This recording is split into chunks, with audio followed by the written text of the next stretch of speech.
Bir hoş nəzərin üçün sayıram günləri ey dost. Sen gecə gündüz dilimin əzbəri ey dost.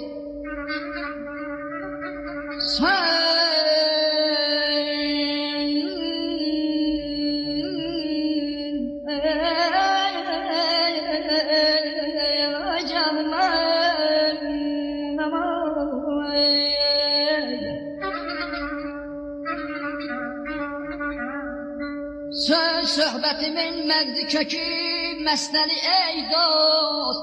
Həmişə toyda görüm mən səni, sən məni ey dost.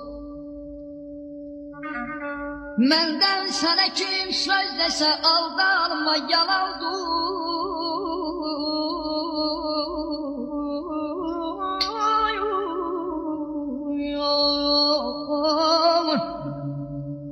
Məndən sənə kim söz desə aldanma, yalandır.